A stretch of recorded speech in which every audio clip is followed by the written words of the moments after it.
So sometimes people think they have to be in a relationship with an entrepreneur as well.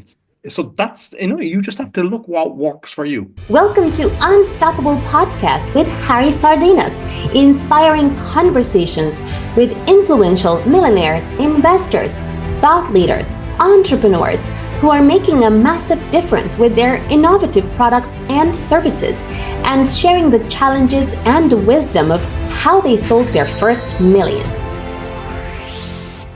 Do you think that and the problem with that is when people enter late to the entrepreneur or for the wrong reason, just because I go fired from my job and now they give me a lot of money and I'm going to start my business. Sometimes, Roy, without developing the skills, it be it can have this could be a disaster, because being an entrepreneur is like driving a car or swim. The more it's a skill base. The more you practice, the better you become. And so what message do you have for people that they are suffering in the corporate job, that they are uncomfortable, they're just dealing with it, but they're not living the life that they wanted to live?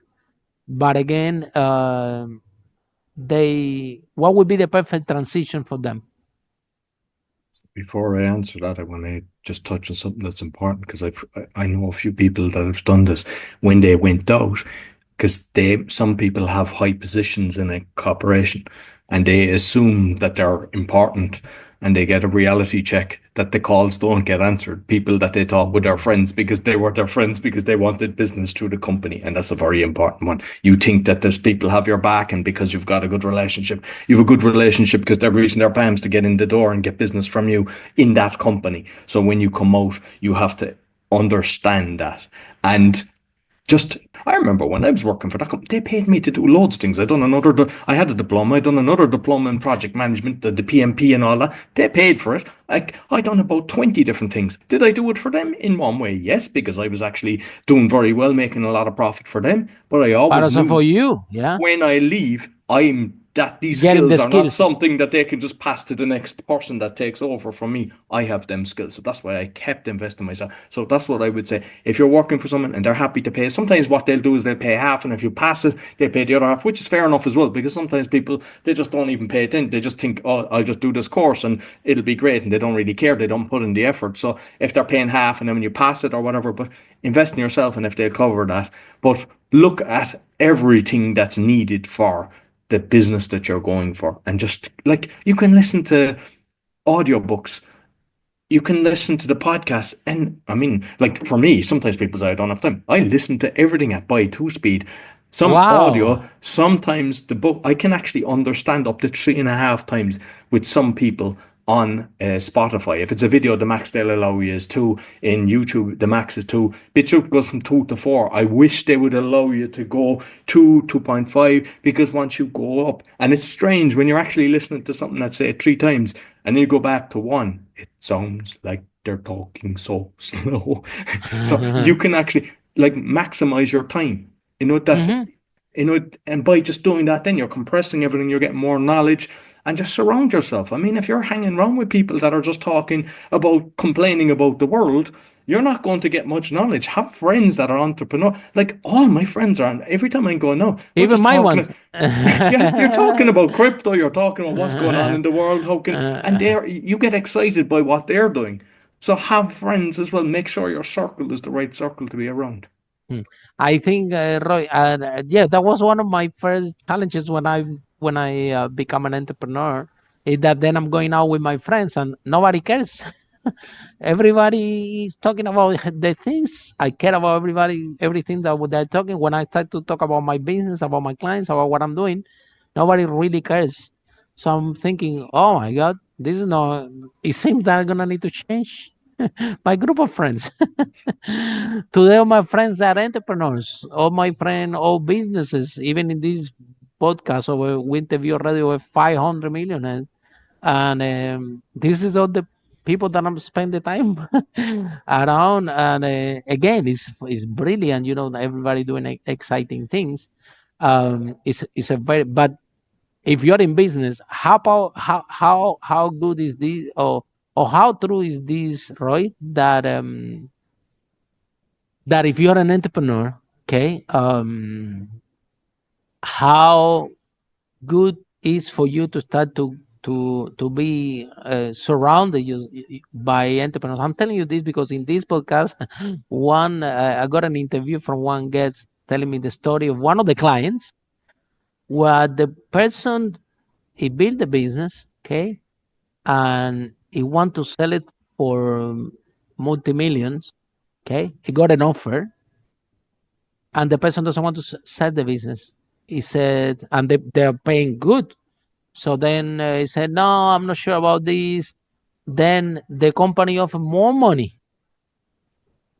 way value, and the guy didn't want to sell it, didn't want to sell it. And what happened was that he didn't want to sell it because, his community, uh, they were all like employees, normal people. He's part of his community. Everybody works, working class, and he didn't want to see himself like the millionaire that in this environment because he was thinking that he's gonna lose all his friends, and he was stopping the process again and again and again of people purchasing the company because he didn't want to be go out of this because in his view, in his word, the only word that is available for him is the environment that he grew up, and he didn't want to trade this for any money on the world. So it's really strange, but it happens, right? That sometimes because of your surroundings, you can have, like this time decision when I was saying, look, take the money, you can give it charity 90%, whatever, you can be in that community, or you can start to do what you just described. Wider your the people that you surround and find, if all of a sudden you become an entrepreneur and now you have an exit and you become a multimillionaire, well, you can keep these friends of the community, but now, well, you need new friends. You need more friends that have exit in business, that is doing interesting things, because the guy was also thinking, what I'm going to do? If I close my business, I don't know what to work on. I'm going to have all this money. These people in my neighborhood is going to hate me. You know what? I'm not selling the business. So, and you know how it is. It's risk involved about this because the company is buying the business is buying it because they have the potential capability to keep growing. Something might happen in the market, and all of a sudden you go to zero, and now you will stay in this community forever. So, Roy, what do you think about? So, how important is to surround yourself with the people that at least have achieved the goals that you want to achieve?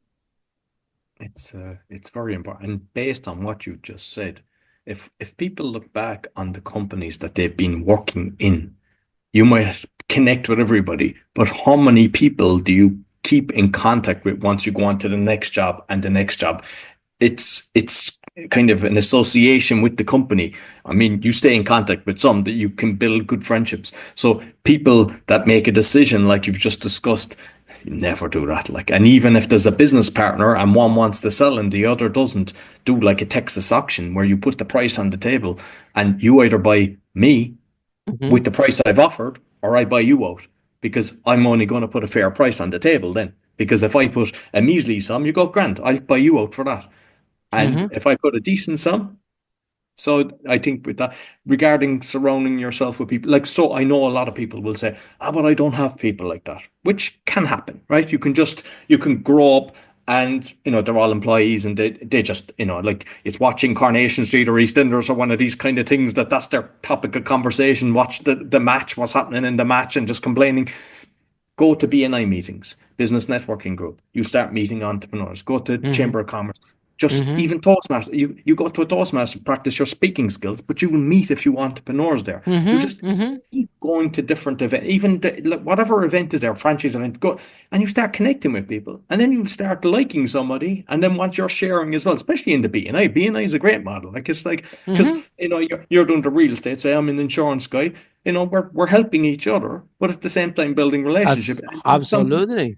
I did BNI in Ireland, and what I encourage people to do, not all of them do it, is go to each other's offices because a lot of the times you have your referral sheet and everything. I used to encourage, I'd go to your office once, then you come to me and we do that with the whole thing, and it's a different level, because then I totally understand. Absolutely. And like if Yeah. I go And into you your know the office, environment and you know where they are.